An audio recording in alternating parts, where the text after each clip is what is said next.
Hello friends, कैसे हैं आप लोग। तो आज के इस वीडियो में हम जैसे कि हमारा एनसीईआरटी का चैप्टर स्टार्ट हो गया है क्लास 6 का। 2 चैप्टर ऑलरेडी हमने पोस्ट कर दिया है। अगर आपने अभी तक उसका वीडियो नहीं देखा है तो ज़रूर देख लीजिए। और आज के इस वीडियो में चैप्टर 3 है आरंभिक नगर, जिनमें हम हड़प्पा सभ्यता, जिसे सिंधु घाटी सभ्यता भी कहा जाता है, उसके बारे में जानेंगे। तो आइए इस चैप्टर को स्टार्ट करते हैं। और जो हमारा सिंधु घाटी सभ्यता है उसका जो पहला टॉपिक है सिंधु या हड़प्पा सभ्यता। तो इस नगर के बारे में जानेंगे कि सिंधु, जिसे हड़प्पा सभ्यता कहते हैं, ये कब आरंभ हुआ और कैसे इसका अंत हुआ। साथ में यहाँ से मिलने वाले जो अवशेष थे वो किसकी जगह से मिले हैं और उसमें क्या क्या महत्वपूर्ण बातें हैं जो हम जान सकते हैं इस चैप्टर में। जैसे कि हमारा थीम है कि हम हमेशा इम्पोर्टेंट टॉपिक ही रखते हैं, जो महत्वपूर्ण बातें होती है अपने नोट्स में बस उसी को शामिल करते हैं। आइए वीडियो को स्टार्ट करते हैं। पहला है सिंधु या हड़प्पा सभ्यता, इसके बारे में जान लेते हैं। तो सिंधु या हड़प्पा सभ्यता की अगर बात करते हैं तो ये नगर आधुनिक पाकिस्तान के पंजाब सिंध प्रांत और भारत के गुजरात, पाकिस्तान के कहाँ, पंजाब और सिंध में है अभी कल, और भारत के गुजरात, राजस्थान, हरियाणा और पंजाब प्रांतों से मिले हैं। जो हड़प्पा की सभ्यता है, जो हड़प्पा के नगर हैं, वो इन जगह से मिले हैं, ज़्यादातर जो पाकिस्तान में ही है और फिर हमारे भारत के गुजरात, राजस्थान, हरियाणा और पंजाब, इन जगहों पे मिले हैं। इसके साथ ही देखिए, अगर हम मैप की बात करें तो मैप में दिया हुआ है। जैसे कि हाँ, अगर मोहनजोदड़ो की बात करें, सुतकोटदा की बात करें, तो ये सारा कहाँ है, ये पाकिस्तान तरफ है। वही अगर बात करें जैसे कि चंद्रो है, इसमें बहुत सारे हैं, लोथल मिले हैं, कालीबंगा मिले हैं, हड़प्पा मिले हैं, धौलावीरा मिले हैं। ये सारे जो है ये सिंधु घाटी सभ्यता के क्या है, हमारे नगर है, शहर है, जो हमें मिले हैं। कैसे मिले, आइए उस पर बात करते हैं। इन शहरों का निर्माण 4700 वर्ष पहले हुआ था, या बात करें तो 2700 ईसा पूर्व में इन शहरों का निर्माण हुआ था। लगभग 150 वर्ष पहले पंजाब में रेलवे लाइन बिछाते समय, जब पंजाब में रेलवे लाइन की काम चल रही थी, उस समय इंजीनियर जो थे उनको अचानक से हड़प्पा सभ्यता मिली। जब उन्हें ये सभ्यता मिली तो उन्हें ऐसा नहीं लगा कि हाँ, ये इतनी पुरानी सभ्यता कोई हो सकती है। उनको लगा ऐसे ही कोई खंडर वगैरह है। यहाँ से बहुत सारे जो ईंटें हैं उन्होंने इसमें यूज भी किया था। बाद में जब उन्हें पता चला ये कोई सभ्यता है जो बहुत वर्ष पुराना है, तब इसे संभाल कर रख दिया गया और बाद में बहुत टाइम बाद इसका पता लगा, जिसके बारे में लोगों को जानने को मिला। लेकिन आरंभ में कैसे पता चला हड़प्पा सभ्यता का, जब पंजाब में रेलवे लाइन बिछाते समय इसकी खोज हुई, किसकी, हड़प्पा सभ्यता की। चूंकि इस नगर की खोज, हड़प्पा सभ्यता की खोज सबसे पहले हुई थी, इसलिए बाद में मिलने वाले इस तरह के सभी पुरास्थलों में जो इमारत थी, जो चीजें मिली, उन्हें हड़प्पा सभ्यता का कहा गया। क्योंकि सबसे पहले हड़प्पा सभ्यता मिला था, उसके बाद बाकी जो ढूंढी गई चीजें वो मिली, तो उनको इसके अंदर रखा गया। जितने भी जगह मिले, पुरास्थल मिले, इमारत मिली, जो जो चीजें वहां से मिली, उन सबको कहा गया कि किसकी है, तो हड़प्पा सभ्यता की इमारत कहा गया, या हड़प्पा सभ्यता की चीजें मिली है। इन शहरों का निर्माण, जैसे कि हमने ऊपर पढ़ा था, इन शहरों का निर्माण लगभग 4700 वर्ष पहले ही हो चुका था। बात करते हैं, हड़प्पा जो है वो रावी नदी के किनारे स्थित है। रावी नदी के किनारे हड़प्पा स्थित है। इसे सिंधु घाटी सभ्यता कहते हैं, क्योंकि सिंधु की जो जितनी सहायक नदियां हैं, उनके सहायक नदियों में ये बाकी इनकी जो नगर है वो सब हमें बसे मिले हैं। लेकिन जो हमारा हड़प्पा है वो किस नदी के किनारे है, तो रावी नदी के किनारे है। ये क्वेश्चन पूछे जाते हैं। आगे बढ़ते हैं कि हड़प्पा सभ्यता की विशेषता क्या थी। अगर इस सभ्यता में ऐसी क्या खास खास बातें जिसके कारण हम इसे सबसे पुरानी सभ्यता कहा जाता है और ये इतना इम्पोर्टेंट है। तो आइए इस हड़प्पा सभ्यता की कुछ विशेषता के बारे में चर्चा करते हैं। तो जो हड़प्पा के नगर थे वो 2 हिस्सों में विभाजित थे, एक छोटा था और एक बड़ा था। हड़प्पा में 2 था, एक छोटा एक बड़ा। एक ऊपर की ओर जो था वो छोटा था और जो नीचे की ओर था वो बड़ा था, बट नीचे की ओर था। तो इन्हीं के बारे में हम चर्चा कर लेते हैं। प्रायः पश्चिम भाग में छोटा था लेकिन ऊंचाई पर था। जैसे हम बात करें कि जो एक छोटा था लेकिन वो ऊंचाई पे स्थित था, वही पूर्वी हिस्सा बड़ा था लेकिन निचले इलाके में था, लेकिन वही पूर्वी हिस्सा वो बड़ा क्षेत्र में ऐसे फैला हुआ था लेकिन वो नीचे था, और एक छोटा था लेकिन ऊपर था। इसलिए इसे एक को नगर दुर्ग कहा गया है, इसे नगर दुर्ग। जो ऊंचाई वाले थे उसे नगर दुर्ग, और जो निचला हिस्सा था उसे निचला नगर कहा गया है। आइए इसके बारे में भी थोड़ा देख लेते हैं। तो ये आपको समझ आ गया होगा कि जो हड़प्पा सभ्यता थी वो क्या थी, तो वो दो हिस्सों में विभाजित थी। एक छोटा भाग था लेकिन ऊंचा था, और एक नीचा का इलाका था लेकिन वो इलाका क्या था, वो बड़ा था। इसके साथ ही इसकी विशेषताओं की अगर बात करते हैं तो ऊंचाई वाला भाग को जो पुरातत्वविद थे जिन्होंने उसकी अध्ययन किया, उन्होंने जो ऊंचा वाला भाग था उसे नर्गदुर्ग कहा, नगर दुर्ग, और जो निचला हिस्सा था उसे निचला नगर कहा गया है। दोनों हिस्सों की चहर दीवारियां पक्के ईंटों की बनी हुई थी। अब बात करते हैं पक्के ईंटों की। तो हड़प्पा सभ्यता में जो ईंटें मिले हैं उनकी भी एक खास विशेषता है। ऐसा नहीं था कि वो आजकल के ईंटों की जगह थी, उस टाइम में भी जो ईंटें यूज किए जाते थे वो पक्की ईंटों का यूज किया जाता था। ये बहुत ही आश्चर्य की बात है। इसके साथ ही अगर इस सभ्यता की और बात करते हैं तो नगर दुर्ग में कुछ खास इमारतें भी बनाई गई थी।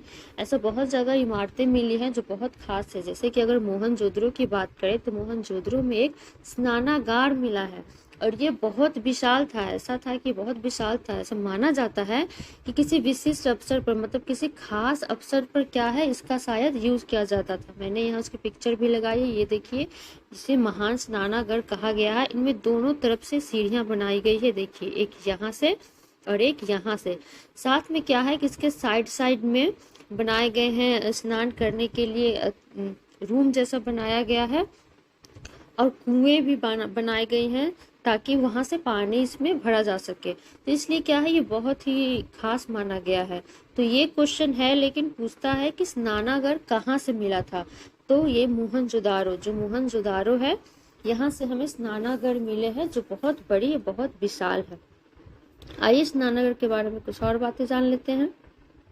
जैसे कि मैंने कहा था, इसमें पानी के सर्व को रोकने के लिए कि पानी चला न जाए, खत्म न हो जाए, इसके लिए यहाँ प्लास्टर का यूज किया गया है, किसकी, चारकोल की परत चढ़ाई गई है।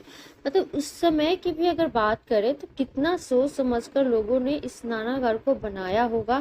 प्लास्टर मतलब चारकोल की परत चढ़ाई ताकि जो पानी है वो सूखे ना, वो रुकी रहे वहीं पे। इसके साथ ही इसमें उतरने के लिए दोनों तरफ सीढ़ियां बनाई गई थी और चारों ओर कमरे बनाए गए थे। ऐसा कहा गया है, जैसे मैंने ऊपर में दिखाया, कि चारों तरफ क्या है, चारों तरफ इसके कमरे बनाए गए थे, और यहाँ दोनों तरफ से उतरने के लिए क्या है, सीढ़ियां बनाई गई थी। साथ में इसमें क्या था, इसी में प्लास्टर, चारकोल की परत चढ़ाई गई थी। आइए आगे देख लेते हैं। ये देखिए, ये कुछ अवशेष मिले हैं वहाँ के, किस तरीके से ईंटे का यूज होता था, ये सारा वहाँ पे दिया हुआ है। इसके साथ कुछ और जो बातें हैं जानने के लिए हड़प्पा सभ्यता के बारे में, उन पे बात कर लेते हैं। कालीबंगा लोथल, ये बहुत इंपॉर्टेंट है, यहाँ से क्वेश्चन पूछते हैं कालीबंगा एंड लोथल से। तो कालीबंगा और लोथल जैसे अन्य नगरों में अग्निकुंड मिले हैं। ये पूछता है कि अग्निकुंड या अग्नि के साक्ष्य कहाँ से मिले हैं, तो कालीबंगा और लोथल।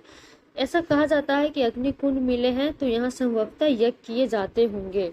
जाहिर सी बात है, अग्निकुंड का मिलना, अग्नि की तो साक्ष्य है ही, पक्की हुई ईंटें का यूज हो रहा है, इससे भी पता चल रहा है कि आग का यूज करते थे, और साथ में यहाँ यज्ञ किए जाते थे, पूजा पाठ वगैरह, इन सभी की साक्ष्य यहाँ पे मिले हैं। कहाँ, कालीबंगा और लोथल। अग्निकुंड कहाँ से मिले हैं, कालीबंगा और लोथल से मिले हैं। हड़प्पा, मोहनजोदारो और लोथल, ये जो तीन नगर है ये प्रमुख नगर है, हड़प्पा, मोहनजोदारो और लोथल। यहाँ से भंडार गृह, जिसे अन्ना गृह, मतलब जहाँ पे अन्न का भंडार था, ऐसे गृह मिले हैं। तो तीन क्वेश्चन यहीं पे आ गया। अगर बात करें कि महान स्नानागार कहाँ मिले हैं, तो मोहनजोदारो। अगर बात करें अग्निकुंड का साक्ष्य कहाँ से मिले हैं, तो कालीबंगा और लोथल। वहीं अगर बात करें भंडार गृह कहाँ मिले हैं, तो हड़प्पा, मोहनजोदारो और लोथल। इन तीन जगह से हमें भंडार गृह भी मिले हैं। इसके साथ अगर हड़प्पा सभ्यता की बात करें तो एक विकसित सभ्यता थी, क्योंकि यहाँ का जो निर्माण था ये काफी लोकप्रिय, मतलब काफी आश्चर्यचकित कर देने वाला था। जैसे अगर बात करते हैं कि हड़प्पा के भवन, नाले और सड़क, अगर इनकी बात करें तो ऐसा माना जाता है कि यहाँ पे पहले इसकी निर्माण कर दी गई होगी इस सभ्यता की, घर बना दिए हैं, नाली बना दिए गए थे, सड़क वगैरह बना दिए गए, उसके बाद लोगों को लाकर यहाँ पे शिफ्ट किया गया होगा या ये सभ्यता बसाई गई होगी, क्योंकि इस तरीके से इसका कंस्ट्रक्शन किया होगा। अभी आप जब देखेंगे इसकी कंस्ट्रक्शन तो आपको समझ आ जाएगा।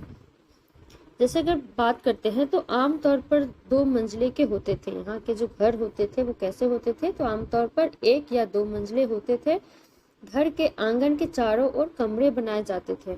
यहाँ के जो घर होते थे वो कैसे होते थे, मैं आपको बता देती हूँ। देखिए, जो घर होते थे वो बीच में ऐसे आंगन रहता था और साइड में इसके कमरे, साइड में इसके रूम्स वगैरह बनाए जाते थे। इस तरीके से यहाँ पे कमरों का निर्माण किया जाता था और ये 1 मंजिला या 2 मंजिला होता था। इसके साथ ही अगर बात करते हैं तो अधिकांश घरों में एक अलग से स्नान घर होता था और कुछ घरों में कुएं भी मिले हैं। मतलब कि अगर बात करें तो प्रिवेसी की बहुत ख्याल रखी गई होगी कि लोग कैसे प्राइवेट रह सकते हैं। मतलब यहाँ पे क्या क्या था, हर घर में, अधिकांश घर में अलग से स्नान घर होता था और कुछ घरों में तो कुएं भी मिले थे। कुछ ऐसे भी घर थे जहाँ कुएं भी मिले हैं। ये सारा खास बात है, जिससे पता चलता है कि जो हड़प्पा सभ्यता है उसका निर्माण कैसे हुआ था। लोगों की हर सुख सुविधा का ख्याल को रखते हुए इस नगर का निर्माण किया गया था। देखिए, वहां से मिले हैं, ये कुछ और तस्वीरें हैं जो हड़प्पा सभ्यता के बारे में हैं। ये देखिए, ये सारा तस्वीरें मिले हैं। वहां पे जो नाले थे तो कई नगरों में ढके हुए नाले थे, वो ढके हुए रहते थे जिनसे घरों के नाली को जोड़ा जाता था। जो घर के नाली होते थे उनसे वो जोड़ा जाता था और जगह जगह पे मेन होल बनाए जाते थे ताकि नालियों की समय समय पे साफ सफाई किया जा सके। इसके साथ अगर इस सप्ताह के नगर की बात करें कि लोगों का जीवन कैसा था, तो नगरीय जीवन की अगर बात करें तो यहाँ के शासक नगर की खास इमारतें बनाने में योजना में रहते थे। तो कहा जाता था कि यहाँ की जो नगर है, कि जो इमारत बनाई गई है वो एक खास योजना करके, मतलब एक योजना बनाकर बनाई गई है कि आखिर किस तरीके से बनाया जाए। नगरों में लिपिक भी होते थे जो मुहरों पर लिखते थे। यहाँ से बहुत मुहर भी मिली है, सिक्के वगैरह भी मिले हैं, सील मिले हैं। ऐसा कहा जाता था कि जो लिपिक होते थे जिन्होंने मुहरों पर लिखा था, यहाँ का जो मुहर है उस पर लिखा हुआ रहता था, साथ में ऊपर कुछ ऐसे रहते थे, ऊपर में कुछ लिखा हुआ रहता था। यहाँ पे कोई ना कोई जानवर की पिक्चर्स बनाई रहती थी जो हम आगे देखेंगे। इसके अलावा अगर बात करें तो इन नगरों या किसी उद्योग स्थल पर तरह तरह की चीजें बनाते होंगे। इसके साक्ष्य भी मिले हैं कि यहाँ दूसरे दूसरे उद्योग स्थल भी मिले हैं जहाँ तरह तरह की चीजें बनाए जाते होंगे। जैसे अगर बात करते हैं तो नगर और नए शिल्प की बात करें तो देखिए, एक यहाँ से क्या मिले हैं, एक यहाँ से ये मैन का, इंसान का एक मूर्ति मिला है जिसको कितने अच्छी तरीके से बनाई गई है। अगर बात करते हैं हम इसकी फेस की बात करते हैं, देखिए कितने बढ़िया तरीके से बनाया गया है। साथ में इसके ड्रेस पे भी देखिए कितने अच्छे से फूल वगैरह ऐसे प्रिंटिंग वगैरह बनाई गई है। तो ये सारा कुछ बताता है कि ये लोग शिल्प के में भी निपुण थे, शिल्प कला भी जानते थे, साथ में उद्योग भी करते थे। इसके साक्ष्य मिले हैं। जैसे बात करते हैं तो पुरातत्वविद जो हैं उनको कई चीजें मिले हैं, जैसे अधिकतर पत्थर, शंख, तांबा, कांसे, सोने, चांदी, इनकी जो धातुएं बनाई गई थी वो सारी चीजें यहाँ मिले हैं। तो अगर बात करते हैं कि हड़प्पन सिविलाइजेशन में, हड़प्पा सभ्यता में किस तरीके का चीजें मिले हैं, तो अधिकतर पत्थर के होते थे, कुछ शंख के, तांबा, कांसा, सोना, चांदी जैसे अन्य धातुएं की चीजें मिले हैं। ये देखिए कुछ इस तरीके से वहां पे ज्वेलरी वगैरह मिले हैं, कुछ धातु के सामान मिले हैं हमारा हड़प्पा सभ्यता से, कुछ गहने मिले हैं, कुछ औजार मिले हैं, कुछ बर्तन भी मिले हैं, उनके बारे में हम बात कर लेते हैं। तांबे और कांसे के औजार, गहने और बर्तन बनाए जाते थे। जो औजार बनाए जाते थे वो तांबे और कांसे के होते थे और गहने और बर्तन बनाए जाते थे इन तांबे और कांसे का यूज करके। साथ में सोना और चांदी के भी गहने बनाए जाते थे। ऐसा कहा जाता था, ऐसा देखा भी जाता था कि बहुत सारे जो गहने होते थे वो तांबे कांसे के तो होते ही थे, लेकिन सोने और चांदी के भी गहने और बर्तन वहां पे मिले हैं। यहाँ से मिली सबसे आकर्षक वस्तु मिली है क्या, मनके, बाट और फलक। जो मनके मिले हैं, जो मिट्टी के मनके बनाए जाते थे वो हो गया, जो बाट हो गया जिससे हम वेट मेजर कर सकते हैं, तौल सकते हैं, और जो फलक मिला है, ये सारा कुछ यहाँ से सबसे आकर्षक वस्तुएं मिली हैं। हड़प्पा सभ्यता के लोग पत्थर की मुहर बनाते थे। जो मुहर होता था, सील होता था, वो पत्थर का होता था और आयताकार होता था, जिसपे जानवरों के चित्र मिलते थे। जैसे मैंने बताया, एक फिगर भी है, ये देखिए, ये आयताकार है और इस पे क्या है, ऊपर में कुछ लिखा हुआ है। क्या लिखा हुआ है आज तक वो पढ़ा नहीं गया है। और नीचे में देखिए, किसी जानवर के, हर मोहर में क्या था, किसी न किसी जानवर का चित्र। ये कॉमन था कि ऊपर में कुछ लिखा हुआ रहता था और नीचे में किसी जानवर का चित्र बना हुआ रहता था। ये चीज वहां पे हड़प्पा में मिली मुहरों में कॉमन थी, समान थी। आगे अगर बात करते हैं तो हड़प्पा सभ्यता के लोग काले रंग की डिजाइन किए हुए खूबसूरत लाल मिट्टी के बर्तन बनाते थे। जो लाल मिट्टी के बर्तन होते थे उस पर डिजाइन किया रहता था, किस कलर का, काले रंग का। संभवतः 7000 साल पहले मेहरगढ़ में कपास की खेती होती होगी। तो जो मेहरगढ़ है वहां पे कपास के साक्ष्य मिले हैं। ऐसा अनुमान लगाया जाता है कि वहाँ 7000 साल वर्ष पहले क्या है, वहां पे शायद कपास की खेती की जाती होगी। कहाँ, मेहरगढ़। इसके साथ अगर बात करते हैं तो मोहनजोदारो से कपड़े के टुकड़े के अवशेष मिले हैं। जो मोहनजोदारो हैं, जहाँ पे हमें क्या मिला था मोहनजोदारो से, तो जो महान स्नानागार था वो हमें मोहनजोदड़ो से ही मिला है। तो मोहनजोदड़ो से कपड़े के टुकड़े मिले हैं, चांदी के अवशेष मिले हैं, एक फूलदान का ढक्कन मिला है तथा अन्य तांबे की वस्तुएं भी मिली हैं। कहाँ से, मोहनजोदारो से कपड़े के टुकड़े, चांदी के अवशेष, चांदी के फूलदान की ढक्कन तथा अन्य तांबे की वस्तु। पक्की हुई मिट्टी तथा फ्रेंच, फ्रेंच क्या है हम नीचे देखेंगे। पक्की हुई मिट्टी तथा फ्रेंच से बनी तकलियां सूत कताई का संकेत देती है। फ्रेंच क्या है, ये नीचे देखते हैं, देखिए। फ्रेंच एक कृत्रिम रूप से बालू या स्फटिक पत्थरों के चूर्ण को गोंद में मिलाकर बनाया जाता था। देखिए यहाँ पे दिया हुआ है, ये फ्रेंच, इसको बनाया जाता था जिससे चूड़ियां, मनके, चूड़ियां, बाले, छोटे छोटे बर्तन आदि इन फ्रेंच का यूज करके बनाया जाता था। ये देखिए, ये यहाँ पे दिया हुआ है। अब बात करते हैं हड़प्पा सभ्यता के आयात के बारे में। तो आयात की अगर बात करें तो तांबा, टीन, सोना और भी बहुत बहुमूल्य पत्थर वगैरह मंगाए जाते थे। कहाँ से, तो तांबा की बात करें तो राजस्थान, पश्चिम एशिया देश जो ओमान है, यहाँ से। टीन की बात करें तो आधुनिक जो ईरान है और अफगानिस्तान से। वहीं अगर सोने की बात करें तो आधुनिक कर्नाटक से। ये सारा यहाँ आयात था। हड़प्पा सभ्यता इसकी आयात करते थे, मंगवाते थे। इसके साथ बहुत कुछ बहुमूल्य पत्थर भी मंगाते थे जो गुजरात, ईरान और अफगानिस्तान से यहाँ पे आयात किया जाता था। अभी तक इस सभ्यता में हमने देखा कि हड़प्पा सभ्यता कहाँ कहाँ से मिला है, किस नदी के किनारे है, यहाँ से कौन कौन से खास स्थल मिले हैं, कौन कौन सा सामान मिला है। अब बात करते हैं कि यहाँ के लोग भोजन में क्या यूज करते थे, मतलब भोजन के तौर पे यहाँ से क्या क्या मिले हैं। तो ये अनाज उगाते थे और जानवर भी पालते थे, ऐसा साक्ष्य मिला है। हड़प्पा के लोग गेहूं, जौ, तिल, धान, दालें, मटर, सरसों, तो इस 7-8 तरीके का जो ग्रेन था उनका यूज करते थे। गेहूं, जौ, तिल, धान, दाल, मटर, सरसों, हड़प्पा के लोग इसको यूज करते थे। साथ में हड़प्पा काल के जो हल तो नहीं बचे हैं, मतलब कि हड़प्पा जो है वहाँ पे हल नहीं मिला है जिससे खेती किया जाता है, क्योंकि प्रायः वो लकड़ी के बनाए जाते थे।